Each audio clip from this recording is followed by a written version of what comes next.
all these organic certifications and region certifications which people from western side of the world bring it to here. They basically learn from here and then they formulate these certifications, which is really funny, and then they charge us for those very certifications that are based on the principles of our farming. What does the collective do in terms of regenerative practices? Why is it important in the fashion industry? The difference between organic and regenerative is organic is about not doing harm. Agriculture is about reversing the harm we've done. Kind of like how do we build back the soil rather than how do we not deplete it anymore. I studied in England and I was exposed to Harris tweed, and they were weaving tweeds and a lot of beautiful fabrics for Chanel. And when I came back, I kind of saw the weavers here, and we were working in an ancient way, which was like doing by hand and doing by legs, using our feet. What luxury is time.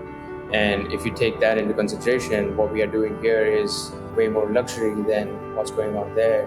It's kind of getting depleted, the soil, so they're not able to yield anything from it. So then these factories reach out to different suppliers, different farmers to source their products. When other brands are just like buying fabrics on credit from different suppliers. Alternatively, like when you look at us, we have invested in the farms, and the cotton is going to be harvested in September for the deliveries that would go out in July next year. For me, it's about working with things consistently and making sure we bring business to them, making sure like the things we work with, they kind of grow like we do.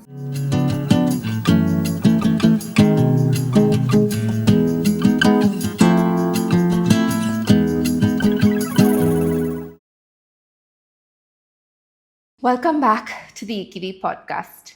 In today's episode, we speak with Nishanth of Oshadi Collective, a regenerative fashion initiative based in Tamil Nadu, India. We talk about the vision behind Oshadi, what it means to go beyond sustainability, and how regeneration allows for healing of land, people, and process. Nishant walks us through what it takes to grow from seed to sow, the practices they use in their farms, and the challenges of working in sync with nature in an industry that lives on fast speed. We also explore whether regeneration can scale and how India's rich agricultural and textile heritage could shape a more grounded future for fashion. Now let's get to the episode. Thank you so much, Nishant, for joining us today. I am so excited to have you on the IKKIVI Podcast Season 4. There has been so much that we've been following with Oshadi. Is that correct, the way I'm pronouncing it? Yeah, it's Oshadi. Oshadi. And there's so much that work that you've been doing that we'd love to get into and understand more. We do have a large following of independent designers, people in the fashion industry, people interested in more mindful ways of living and consuming. So I'd love for you to start by telling us a little bit about yourself and the work that you do. Yeah, thank you so much for having me on. It's a pleasure to be speaking with you. Yeah, my name is Nishant Chopra. I'm the founder of Oshadi. It's a fashion and textile company based in South India. We launched back in 2015 as a women's wear brand, as a bridge to connect traditional craftsmanship locally with a more modern consumer. And I studied in England, and I was exposed to Harris tweed. It was um, uh, one of the weaving clusters of United Kingdom, specifically in England and Scotland, I think. And they were weaving tweeds and a lot of beautiful fabrics for Chanel. And when I came back, I kind of saw the weavers here, and we were working in even an ancient way, which was like doing by hand and doing by legs and using our feet to doing things. Whereas like a lot of the looms in England were like bicycle looms, like where they would cycle to weave the weft and stuff like that. So it was a bit next step of modernism. And I was like, if you take the time, because what luxury is time. And if you take that into consideration, what we are doing here is way more luxury than what's going on there. And I thought we would just look at it. And I don't come from any fashion background or I didn't study textiles or any of that, but I was brought up in this textile hub, which is Erode, which is an industrial textile hub, one of the biggest in India. It's a small town, but it's a big textile place where a lot of weaving, a lot of dyeing, a lot of printing happens. And I grew up just looking at those things. And when I came back from England, I had this new mindset of doing things in a less mechanized way, in a more humane way. There's a lot of pollution here, of course, and when I came back, I just know that a lot of factories, letting their chemicals into the rivers and freshwater bodies, and I visited a lot of weaving clusters as I grew up. I didn't really notice a lot of things as I was growing up because I guess I was a kid, just not understanding the dynamics of life and how people are treated and how they work and all that stuff. But when I came back, I had a very different mindset.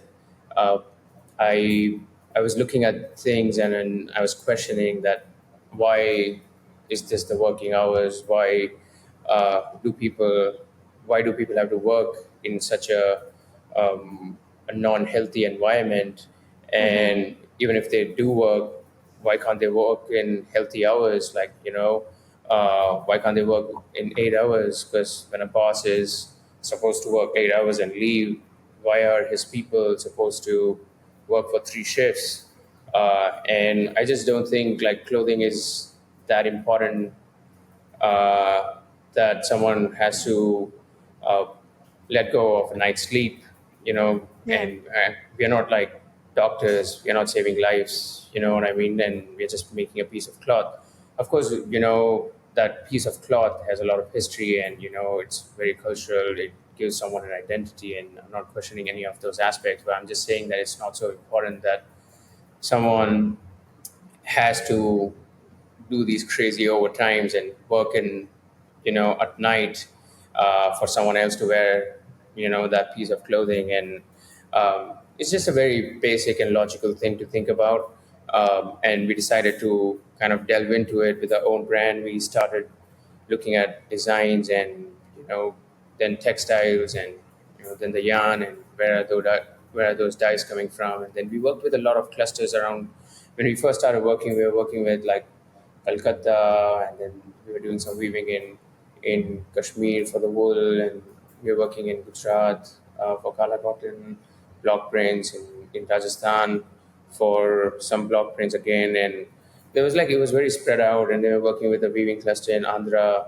And I just realized, like, if you work in that way, there's every season we bring in these new fabrics, and, it's about creating something which no one has done, or finding something which is no one has heard of, and then kind of, so I had that kind of like urge when I first started things. And then I realized, like, as the brand grew, as like, that's not what I want to do. Like, it's not, I want to discover, things. For me, it's about working with things consistently and making sure we bring business to them, making sure, like, the things we work with, they kind of grow like we do. Because one season we work with someone in Kolkata, and then Yeah. next season we don't work with them, and then we are working with someone in Gujarat.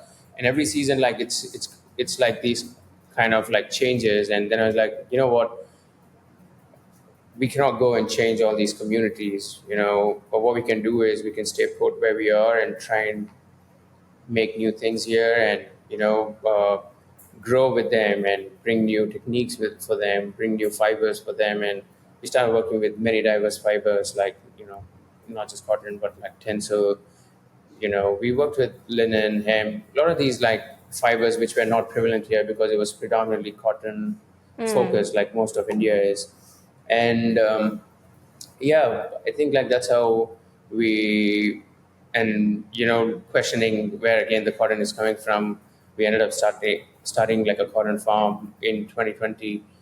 I visited a lot of farmers around that time. I didn't really know if why were people farming, when every time you spoke to a farmer, they always had like a story to say which was not nice to hear, and they were like, hey, we don't make this money or this thing. And I was like, Mm. what is going on here? Like, why do people still farm when they don't make money? And like, what is the whole thing?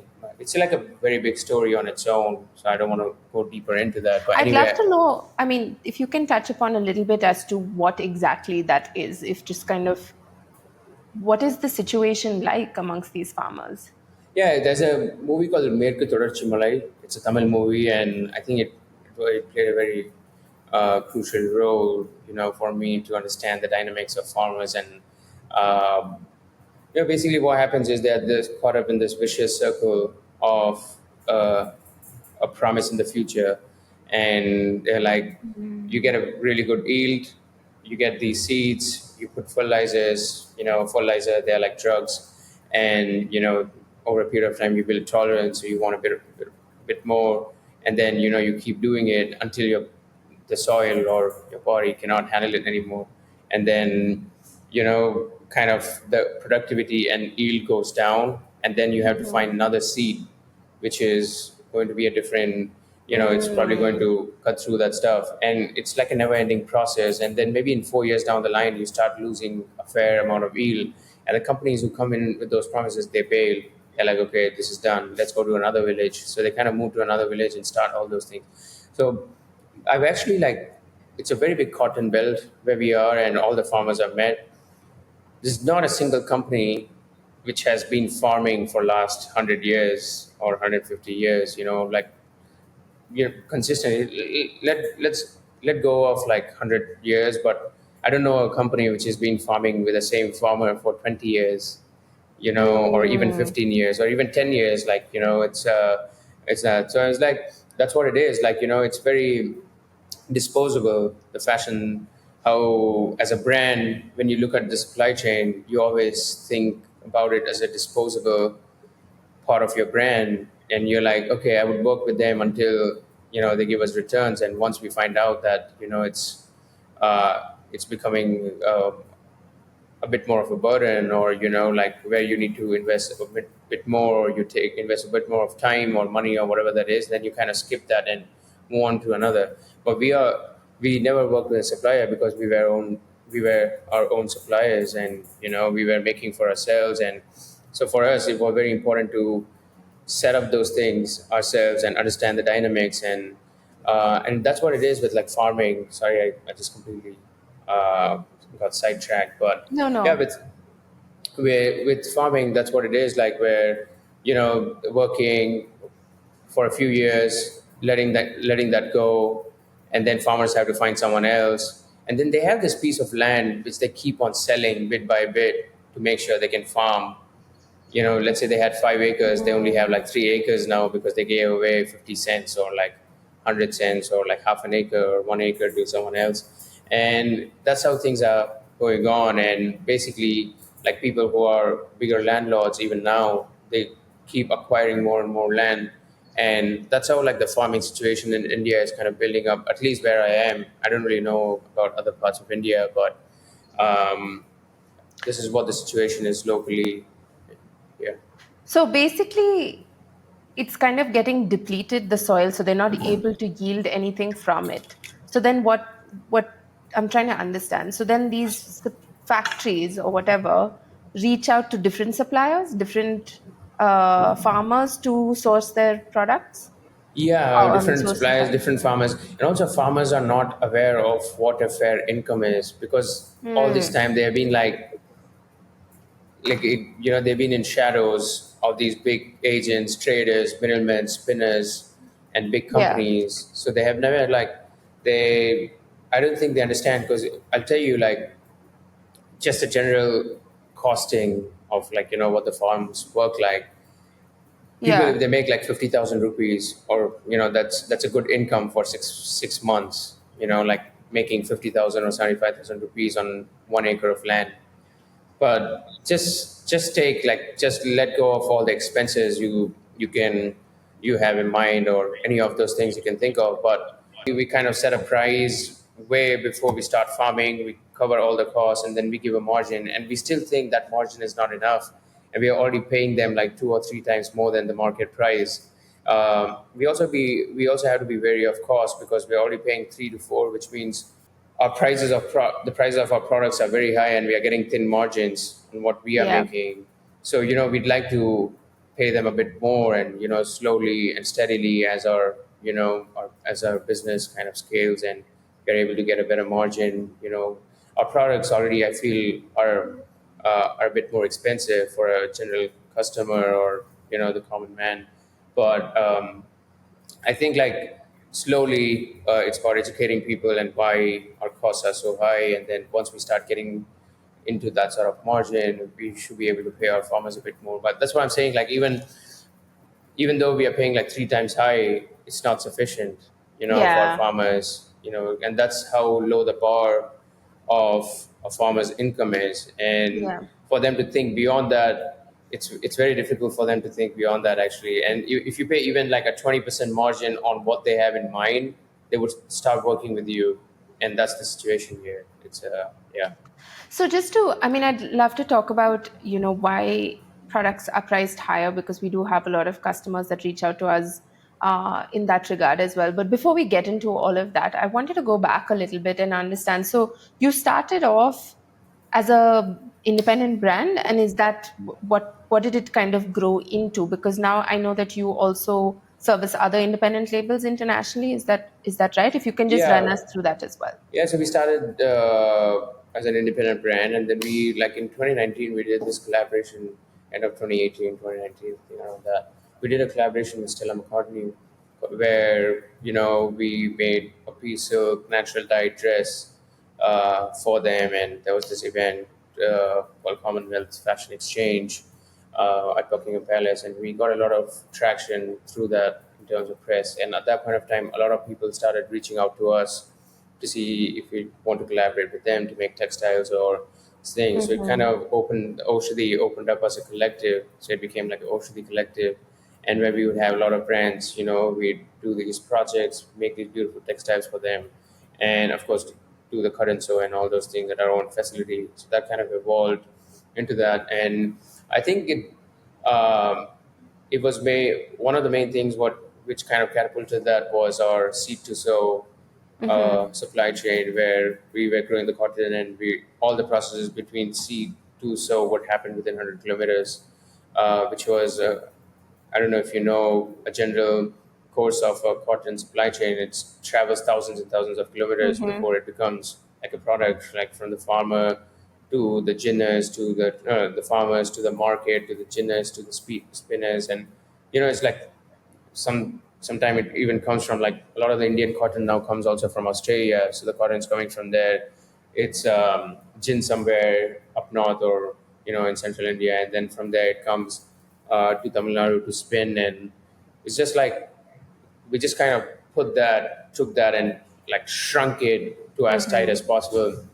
And that's this idea of like ancient Indian textile economy where everything was done within a village or within a Yeah, uh, where a everything region. was done. Yeah, exactly. A region where they would weave, spin, dye, and then they would even sell in the same market. But of course, like, we cannot sell everything in Erode, or the customers, like the design Yeah. sense we have might not be suitable for the local region. So what we thought was we do seed to sow within where we are, and then sell globally, or like whoever is our customer, uh, I love both that. online and offline. So I think that kind of, we in COVID, I think people had a lot of introspection on their own supply chains and how they were doing things, and a lot of brands wanted to do things rightly. It was very momentary, just till the COVID ended, and then people want to switch back to it. But anyway, that kind of led us to forming this collective side of things, and yeah, that's the Yeah. yeah. I do want to talk about the challenges as well, but before we get into the challenges, I just wanted to understand from your perspective, how about cotton, we talk a lot about cotton being very water intensive and it not being the most quote unquote sustainable material, all of that. Like there's so much conversation around it. Can you share your insights on cotton as well, please? Cotton, I think it's like a very, very common misconception that cotton like uses a lot of water, because too much water in cotton would give it like root rot and these fungal diseases in the roots. And it's cotton always does the best in a very hot arid region, and of course it does need like one irrigation per week, but it's much lesser than like paddy or any other crop, which requires a lot more attention and water like that. I think every crop, like there's no crop that can survive without water, like at least in the fields, in the farms, um, and cotton uses, I think, the most minimum of it all. At least like in our fields, I don't really know. Like I only know about farming around where we are, but there Mm-hmm. might be other plants somewhere else or things like that. But at least on our fields, cotton is using similar amount of water than like all other crops like pulses we are growing and all the intercrops, all the cover crops we have. So I don't really understand when people say that it is the most water intensive plant. And we also use like drip irrigation on our Mm-hmm. fields. About 80% of our farmers have drip irrigation, and we incentivize that, which means like they're already using a third of what a canal Mm. irrigation irrigated fields would be using. And so about 80% of our fields are drip irrigated, which means the water is still like, I think, half or a third of what a canal irrigation would do. So yeah, we have this incentivizing schemes where it's like layers. Like if they have drip, they get an incentive. If they have like uh, a cover crop, trap crop, all those things, and they are able to prove that till the end, and they're able to take care of all those crops, pollinator strips, through and through till the end. And we have field officers doing a weekly analysis of every farm, and Mm. we keep seeing the reports. And if a farmer has stayed put in growing all these cover crops, intercrops, pollination strips, we kind of give them an incentive too. So like every part of our work is kind of, it's incentivized for them to be motivated that if I do this, I would get this sort of return and things like that. Sometimes things are beyond your hand, like you're dealing with nature, which is Yeah. not in your control, and if there's like crazy rain, there might be some loss of crop, or the intercrop might be affected due to pests and things like that. And we kind of like, when our field officers go, they kind of take a record of all those things. And if it's any effect, if any of those effect is due to the nature intervention, then they still get incentivized. But if Hmm. they are doing something intentionally where they can't be bothered doing Hmm. pulses, or they're like, oh, we don't have time to do all those things, then they get like a less incentive compared to other farmers we work with and stuff like that. Yeah. Yeah, that's amazing. That setup is so important because there aren't many people who are kind of taking care and kind of growing with people in the supply chain, and I feel like that's such a crucial part of it. Um, One of the things I wanted to ask about specifically in terms of like being aware of what goes into the farming of cotton and how it kind of works. The speed of fashion is of top priority, right? In the world where everybody is talking about speed, how are you able to kind of address that, considering what you do and considering how natural your process is as a business? I mean, we adapt our processes based on what customers want. Unfortunately, it's very demanding, the supply chain and the customer, and like the cycle is very demanding. And we have an amazing team. They kind of fulfill all those things for us. Like we have different departments, like people who are managing textiles, and then there's an agricultural department, and the whole team is managing that. There's like a current department, and they're managing all those things separately. So they work kind of independently to each other, but also work collectively. And yeah, since we started, right away, the first season we did was based on what the supply chain or like the market wanted us to base on. And that's how we've kind of begun our operations. We set up the supply chains and things like that. But the intent, of course, like we need to keep a stock. Like it's a very big investment for us to hold cotton for 6 months, Mm-hmm. when other brands are just like, buying fabrics on credit from different suppliers. Alternatively, like when you look at us, we actually have invested in the next one. So now we know we have invested in the farms, and the cotton is going to be harvested in September for the deliveries that would go out in July next year. So we have like cotton, and and then we need to have that sort of reserve, and kind of you know Yeah. spin, weave, and dye. But I think we kind of set up in that way to proactively um, meet the demands of supply. Sometimes it's slow, and then sometimes it's like too crazily fast, and we need to find like a balance of those things, because sometimes when it's fast, it kind of makes up for the slow demands, and things like that. So I think you have to be very proactive, and adapt and be resilient, like to the market, in this crazily competitive world. Yeah. Yeah, yeah.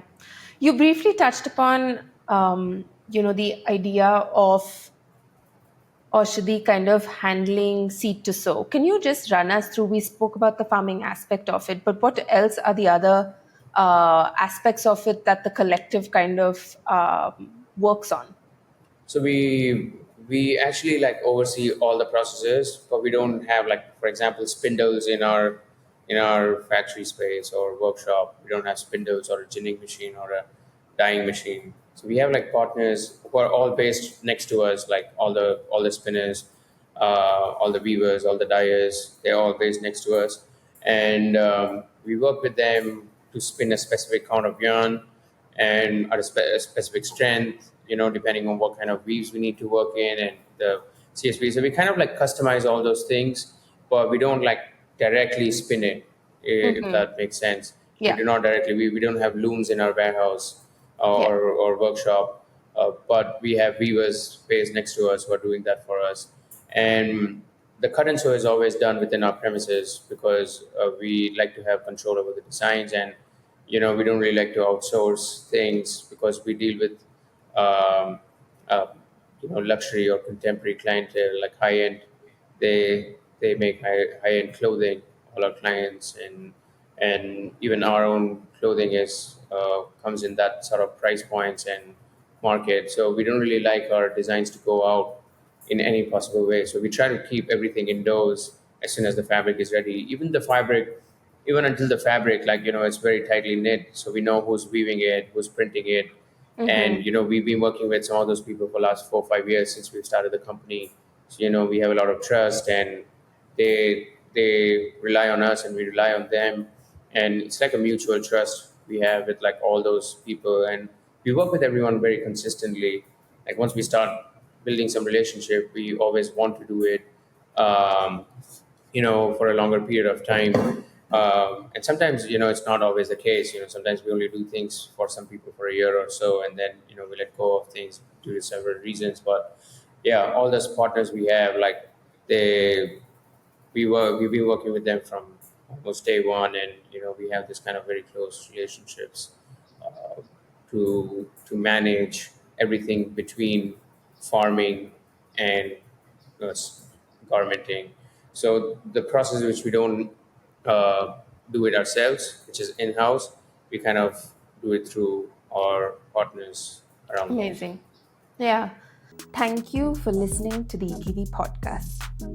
If you're enjoying our episodes, consider supporting us by visiting www.ikkivi.com. That's IKKIVI.com. Since 2015, IKKIVI has been thoughtfully curating modern fashion infused with Indian heritage, bringing you hand-picked pieces that blend tradition with contemporary elegance.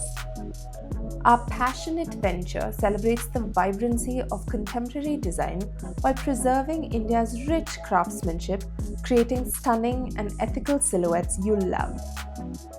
Our podcast is another passion project driven by our dedication to sharing meaningful stories. It is self-funded and will always be free to listen to. Your support means the world to us. Thank you for being here. Now let's get back to the episode. I wanted to talk a little bit about the regenerative practices and what that actually means for the fashion industry and how that would translate.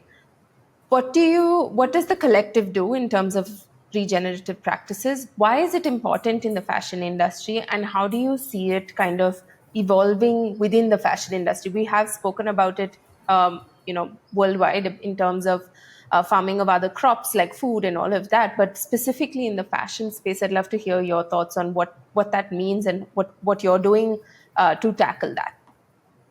Yeah, I think like regenerative agriculture is nothing but ancient Indian agriculture. Like, all these organic certifications and region certifications, which people from, Western side of the world bring it to here. They basically learn from here, and then they formulate these certifications, which is really funny. And then they charge us for those very certifications that are based on the principles of our farming, which is, yeah. But the region farming is nothing but, ancient Indian farming, where there's like cover crops, trap crops, pollination strip. It's not monocropping. There's crop rotation. Then all these practices that conserve soil, and enrich the soil and restore the soil. The difference between organic and regenerative is, organic is about not doing harm, and Hmm. agriculture is about, reversing the harm we've done. So it's kind of like, how do we build back the soil rather than how do we not deplete it anymore? Like, it's so I think, yeah, we're very like it's very hard, like, for any farming collective who's even doing like a few hundred acres to really call them region agriculture, because they're actually not doing anything in this whole grandeur of farming things that are going on around us. And let's say like there are like 10,000 acres around us and we're doing 200 acres. It's irrelevant, like Hmm. in the whole landscape of things that are going around. But, that's how you start.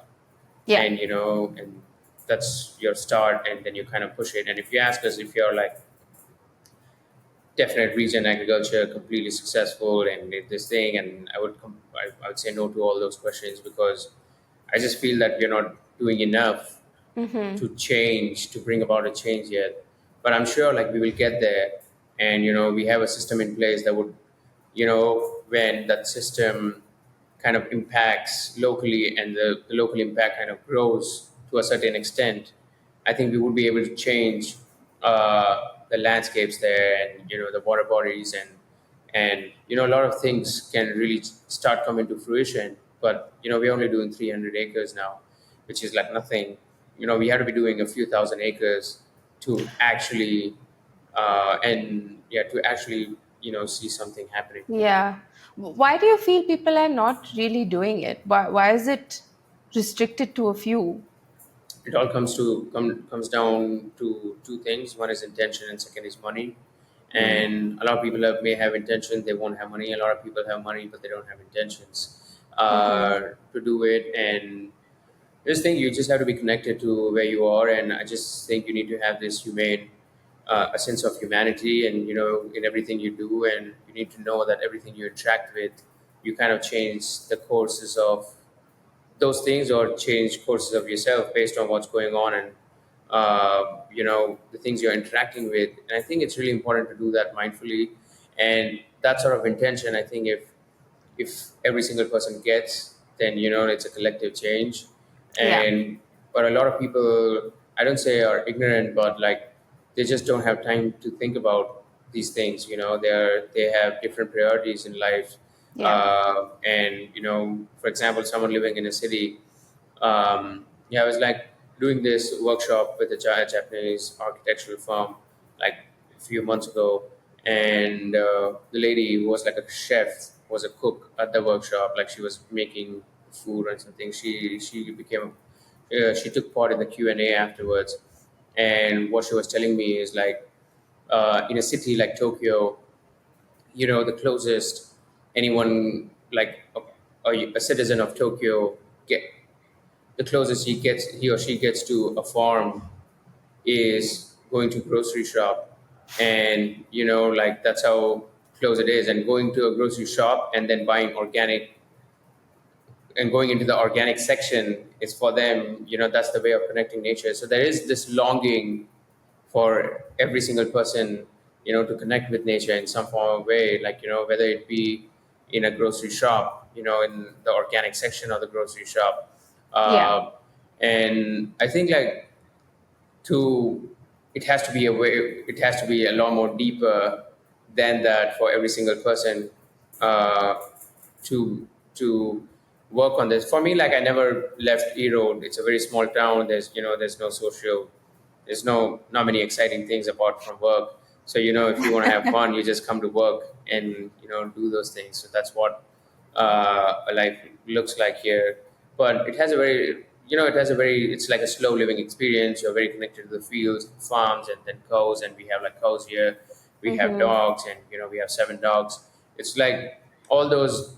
It's a very different kind of setting, and it's very hard for someone who's living in Bombay or Yeah. London or any other places, like to actually see or feel what that person is feeling, or they do not directly see it. And humans are kind of like they're kind of beings where they can only feel things if they see them Yeah, yeah, yeah. firsthand, Yeah. and if they see them firsthand. And a lot of people, like they're so caught up with their own life in Bombay and these big cities, that they don't see the kind of impact they are creating by just purchasing one piece of garment Yeah. and things like that. So let's say you run a brand, let's say someone runs a brand in Bombay, and like what would they feel like if they're just buying fabric from some place, or if they're just like they don't really know who's weaving it, they don't really know who's like spinning it, they don't really know who's farming it. I think for them that sort of there's like an emotional barricade beyond certain point. They're like, yes, we are working with a hand weaver, but we don't really know what he or she's up to, or like Yeah. how much that person's getting paid, and like not what kind of impact not getting paid on time, or getting underpaid has on their life.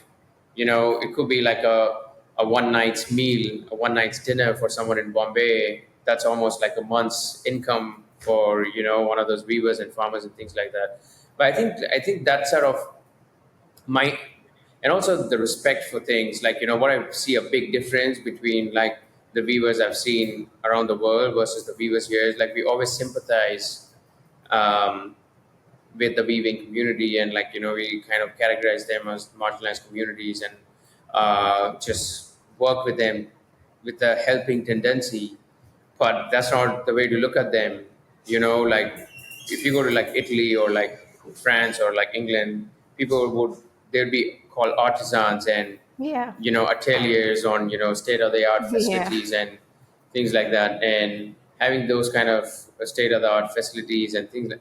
And when we come to our villages, they are like way more skilled compared to any of these places around the world, like because Yeah. they are doing it in even older ways and older versions Yeah. of the looms and things like that. But still, like when we look at them, they're like, oh, well, there's no sort of creative approach or outlook on our weavers Yeah. or even on our farmers. Because if there was a biodynamic farmer in Australia or somewhere else, and he'd be speaking in like conferences and like invited to different things. But there's like traditional ancient farmers, like in where we are, and they're not even making their ends meet.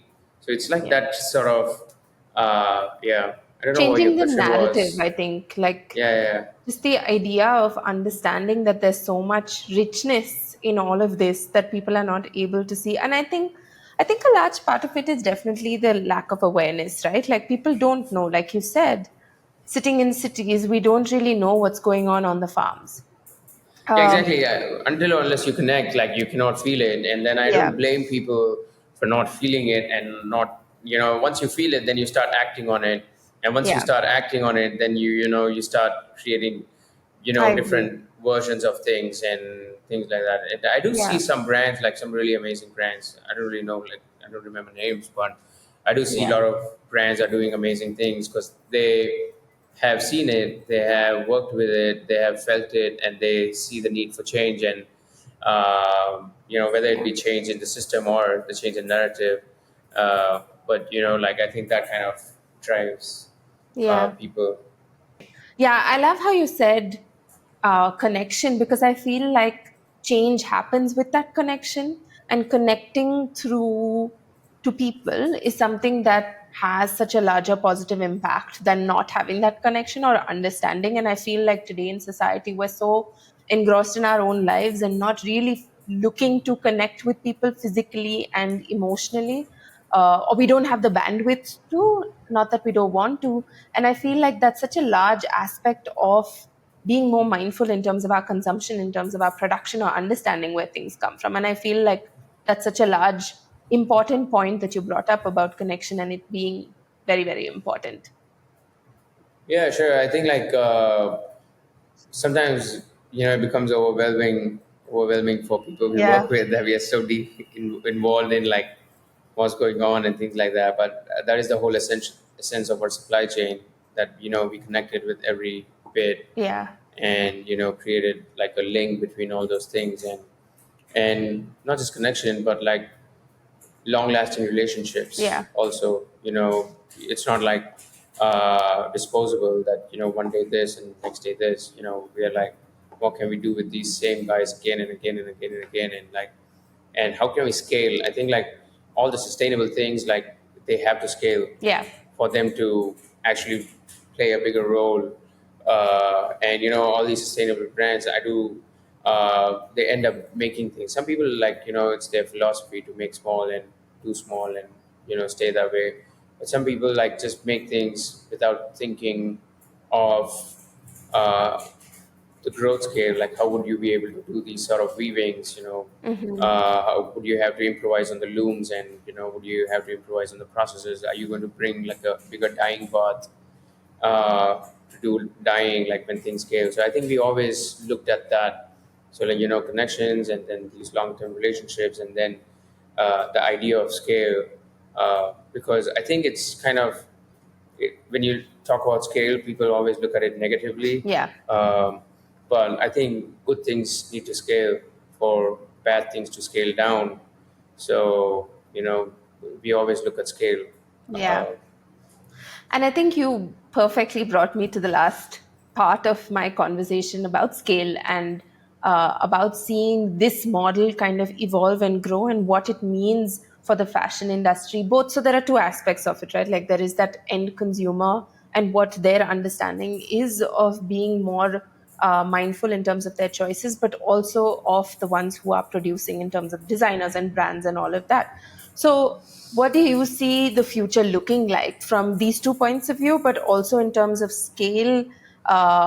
When we're talking about more mindful production, regenerative farming, and more of a sustainable approach to production. Honestly, like people are just buying things because they are popular. You know, it, it is what it is, and I think it's the job. It's a responsibility of a brand, of course, to create beautiful things in a mindful way. So when the customer is always buying, he or she is just looking at what's on the rack Hmm. most times. Hmm. Some people do go beyond and then see, like the labels and things like that. Most customers are just like going there and they're like, wow, this is beautiful and I love this. Someone's wearing this and I would like to get that. And I think it's the responsibility of a brand, or a supplier or like a company, to make sure the products or the goods they create are done in so like, just like, let me give you an example of this restaurant. Like let's say when you go to a restaurant, it's they have this menu card. It's a responsibility of the restaurant owners, the chef, and the people who are working behind the scenes to make sure that there's quality food on the plates of like a customer, you know, and the customer is not thinking about, oh, where did the tomato ketchup come from? Like, who farmed that? And like, where did it, for them, like when they're coming for like a 30-minute lunch, or, an hour long lunch, or, for a coffee with someone, they're not thinking about what's even on their plate. Like, all they are thinking about is the conversation they're having for the lunch and things like that. But I think like the person who's bringing that plate and who's cooking that food has that, has that power to Responsibility. change. And yeah, responsibility, the first thing, and also the power to change things. And I think like once we start driving those things, and I think like brands and suppliers should be held accountable for anything that goes wrong in the supply chain. The reason things go wrong is because there's level of disconnection in certain paths, and if you don't want to know who's making your clothes, or you don't care about who's, what's going on behind the scenes, then you clearly have no authority to sell that product to a wider consumer. But unfortunately, the fashion industry doesn't work like that, Yeah. yet. And I think it's going to get there. And a lot of new policies and a lot of new changes are coming, and the customers are becoming more and more aware. And it's not just about certification, but so many certifications have shut down. There was like Control Union, which was certifying things, and it was part of the biggest scam. It was like the biggest organic certifying body of India or world. I don't know where, but it was in a bigger scam like 3 years ago. And then there's like IDF, which was again in a big. So I think like these big organization, organic certifying organizations, like they kind of disappear. But I think it's beyond that. Like it's not about the certification. I think brands need to start understanding that it's not about getting that organic certificate. It's about actually understanding the dynamics of how their supply chain is working. They have to go to the current sow facility. They have to go to the weavers. They have to understand like every aspect on it, and then work as partners and as a collective, rather than you're paying like a certification body that, hey, you get this money, just give me a certificate, and it's like a paperwork. So rather than it being transactional, you know it has to be like reciprocal, and like you know as we were speaking about the connections and things like that. That's interesting that you say you talk about this in terms of certifications, right? We at IKKIVI, we're focusing a lot on taking our brands and taking products made in India international. So we sell a lot internationally, and the US is our primary focus. And there is that large importance we've noticed, not necessarily with our direct end consumers, but the importance of certifications, and some of our brands wanting to or believing that it's important to have those certifications. Can you just shed a little bit more light on certifications and how it actually works? Actually, we really don't care about any certifications, and honestly, I have complete like distrust in any form of certifications. Even if we had to get certification, we would apply because the market needs it and the customers need it. But we are very like tightly woven with our supply chain. Like we are working with farmers. I don't really know how many brands are doing that, and we are managing the entire supply chain. We know who's spinning it, which mill, what is the electricity usage, what form of electricity is it? Like, is it renewable? It's not. How much are the wages that those guys are getting paid, and how much is a weaver getting paid, and what kind of dyes they're using, what kind of auxiliaries. I know the companies or the dyes they're buying and the auxiliaries they're buying, and the current. So we are paying them directly. So we are paying them like a living wage. Certifications are based on doing the bare minimum to get that tick. And why would we want to get like a minimum wage approved by a certification when we are paying someone like a living wage? So we are automatically setting our own bars Yeah. low. We could pay like $350 and um, meet the minimum wage criteria. And minimum wage is like, how those things work. Like basically they get the people to stay there and never Yeah. evolve as human beings, and like never come to the next step of their life, and things like that. So when we are paying, like when 350 or 400 is the norm, like our average current so wage is like $900, and which is like three times or two times higher than what it is. So why do I want to get a certification that would approve me I of get it. paying people $350 when I was paying like $900 to someone, 1,000?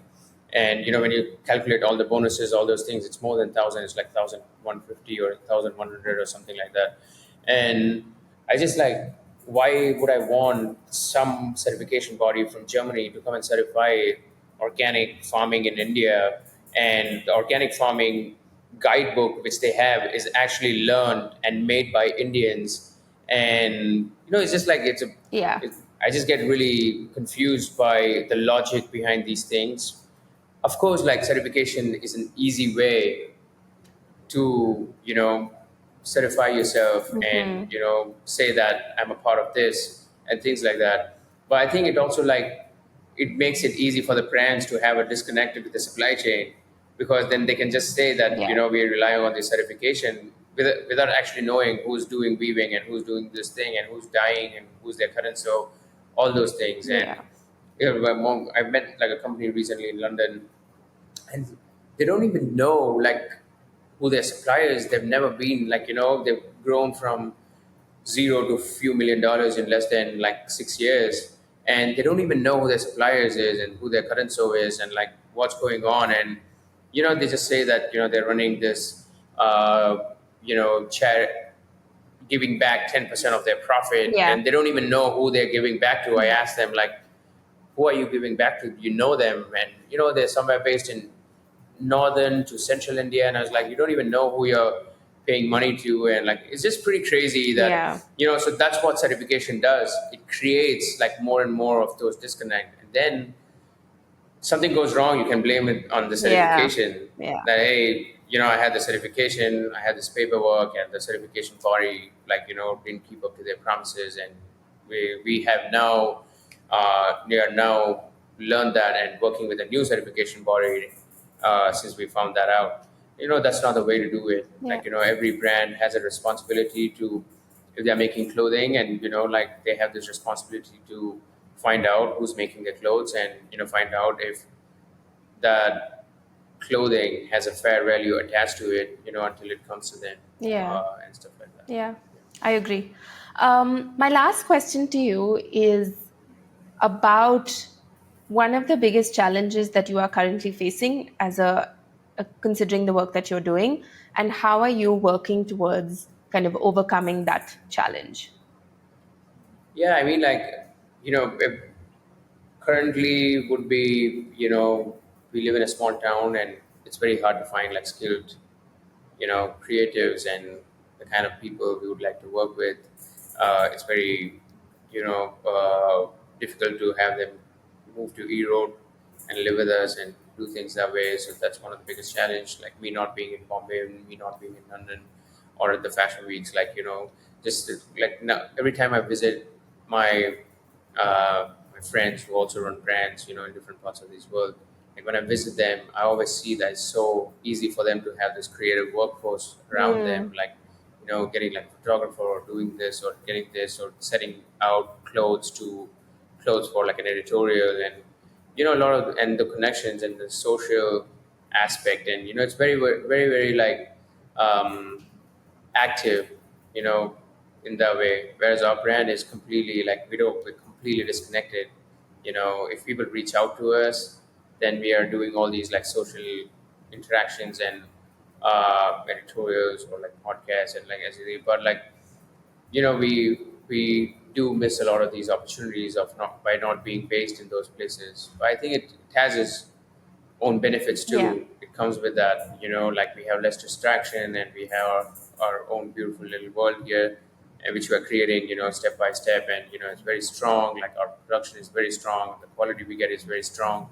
The weaving, the spinning, and, the hand looms we interact with, the machine looms we work with, like all those things we are able to like kind of micromanage, but in a good way. Like we know what's going on, what is the quality, and I think it's very important for us given the market we are in, and things like that. But I think there's this kind of still like a social disconnect, Yeah. when it comes to the creative side of our business. And a lot of people we work with us remotely, which is a good thing, which has just started after this COVID, Yeah. where people have started working remotely a lot and things like that. But I think it would just be nice to have that team sitting in the Yeah. same office, and it makes a big difference when the team is like sat in the same space as you. But now the team is like a bit disconnected. There's someone we work with is in Dehradun, someone's working in London, and someone's working in New York, and it's just like this sort of disconnect we have. But also, it's also connected. Like we share and interact like a lot and things like that. But I'm more like a person, like a people's person, where I like to have everything around me and just Yeah. interact and just go and see what's going on and things like that. But that kind of, yeah, but I've changed, Yeah. myself to working in a different remote setting. So which is good, Yeah. and that's how we overcome our challenges. Yeah. Yeah. Amazing. Congratulations on all the work that you're doing. I think it's phenomenal, and I feel like we need a lot more people like you doing the work that you're doing. And I really believe that this is the way to go for us in the fashion industry. It's something that we've come from, and I feel like we need to continue on. And that's something that I'm very, very passionate about as well, is holding true to our traditions and what we have that has worked really well for us. So I really believe that, we're on the right path in terms of where we're headed as a fashion industry. And I hope that, the forces kind of work with us so that we can reach that scale in terms of these more um, sustainable but also mindful ways of production and living. And I feel like that's something that's exciting for the future. Yeah, there's a lot. Yeah, there are many amazing things happening in India now, and yeah, across globally too. And yeah, I really believe that things would change if we are persistent. Yeah. Thank you so much. Is there anything else you would like to share with our audience? And I think that's about it. I've shared enough. Yes. All right. Thank you so much, Nishant, for Thank taking the you. time and educating us in so many different areas. All right, thank you so much for having me. It was amazing. Thank Thanks. you.